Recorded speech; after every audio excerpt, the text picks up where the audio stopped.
एक दूसरे की सहायता करोगे, साथ निभाओगे, तो कितनी भी बड़ी समस्या क्यों ना, उसका हल बड़ी सरलता से आप निकाल पाओगे। राधे। जब भी हम किसी वृक्ष को देखते हैं, सर्वप्रथम हमारी दृष्टि पड़ती है उसके पुष्पों पर, हरे भरे पत्तों पर, रसीले फलों पर, किंतु वो कठोर, वो निस्वार्थ जड़, उससे तो हम कभी आकर्षित होते ही नहीं। अब क्या इसका अर्थ ये है कि जिसने बलिदान दिया, जो उस वृक्ष की नींव है, जिसने उस वृक्ष को बढ़ाया, उसका कोई मोल ही नहीं। स्मरण रखिएगा, जब भी हम किसी वृक्ष को जल देते हैं, उसके पत्तों, पुष्पों या फलों को नहीं, उसकी जड़ को देते हैं। जब भी हम किसी वृक्ष की पूजा करते हैं, यही पुष्प, यही तिलक हम उसकी जड़ को अर्पित करते हैं। अर्थात कहीं न कहीं अनजाने में ये प्रकृति आपको वो मान दे ही देती है जिसके आप पात्र हैं।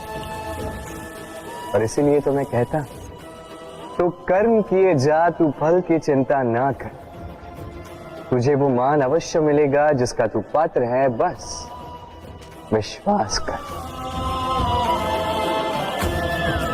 राधे राधे। देखिए, ये प्रेम वो रंग है जो जीवन में रस भर देता है। ये प्रेम वो सोच जो पल भर में मुख पे मुस्कान ला देती है। प्रेम वो पुष्प है जो मन की बगिया को खिला देती है। प्रेम वो सोच जो एक ही क्षण में संसार में आपको सबसे अधिक संपन्न अनुभव करवाती है। ये प्रेम वो जो तपते मरुस्थल में आपको जीवित रखे।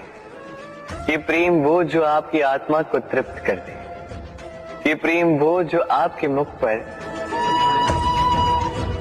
मुस्कान ला दे, जैसे अभी इस समय राधा मेरे मुख पर लिए। अद्भुत है ये प्रेम। तो आइए इसी प्रेम के साथ कहें, राधे राधे। इस तालाब को देख रहे हैं आप? बच्चे, बूढ़े, युवक, किसी से भी मैं पूछ लूं कि ये क्या है, तो सबका उत्तर एक ही होगा। उत्तर तब बदलेगा जब प्रश्न ये होगा कि आप इस तालाब के साथ क्या करना चाहें। कोई कहेगा कि मैं यूं ही किनारे पे बैठ के इस जल को स्पर्श करके शीतल वायु का आनंद लेना चाहूंगा। कोई कहेगा मैं इस तालाब में तैरना चाहूंगा। कोई कहेगा मैं एक कागज की नाव बना के इसमें छोड़ना चाहूंगा। कोई कहेगा मैं मछली पकड़कर जीवन यापन करना चाहूंगा, आदि इत्यादि। आपको एक बात बता दूं कि हमारा जीवन भी इसी तालाब की भांति एक समान, किंतु हमें इसके साथ क्या करना है, यह निर्णय हमारा है। इस तालाब में आपको मोती भी मिलेंगे, कीचड़ भी मिलेगा। यदि आप मोती पाना चाहते हैं तो आपको उस गहराई तक जाना होगा, उतने प्रयास आपको करने होंगे, तब जाके आप मोती पाओगे। अन्यथा केवल कीचड़ हाथ लगे। किंतु जो मैं सदैव कहता, निर्णय आपका है। राधे राधे। हमारा शरीर प्रकृति की सर्वोत्तम रचना है। जो अंग, जो तत्व हमें मिले, उन सब का अपना अपना एक संदेश है। दो आंखें दी हैं देखने के लिए, दो कान दिए हैं सुनने के लिए, नथुने भी दो हाथ दिए हैं दोहरा परिश्रम करने के लिए, किंतु जीव केवल एक। उस पर भी नुकीले बलिष्ठ दांत दिए हैं उनकी रक्षा के लिए। कभी सोचा है क्यों?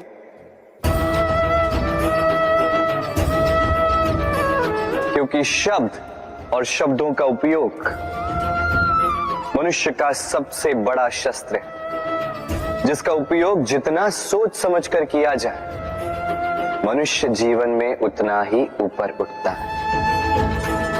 तो समझे ना? देखो, सुनो, समझो अधिक, बोलो कम।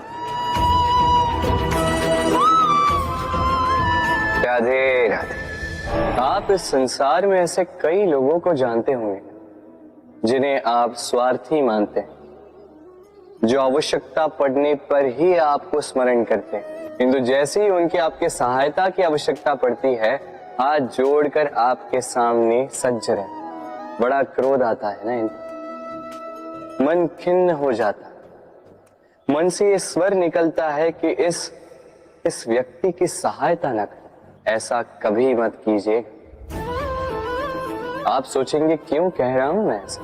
स्मरण रखिएगा, दीपक का स्मरण व्यक्ति केवल तभी करता है जब अंधकार गहरा हो जाता है। उसे स्वार्थी मानकर स्वयं व्याकुल ना हो, स्वयं को दीपक मानकर आनंदित होइए। भाग्यवान समझिए खुद को कि आप इस संसार में किसी की सहायता करने योग्य हैं। किसी के स्वार्थी होने से स्वयं का दृष्टिकोण न बदले। बस ये दृष्टि रखिए स्वयं के परमार्थ पर। मन प्रसन्न होकर बोले राधे राधे। आप जानते हैं, अनगिनत प्रयासों के पश्चात चींटी अपना एक छोटा सा घर बना पाती, जो अन्य जंतुओं के लिए सरल सी बात है।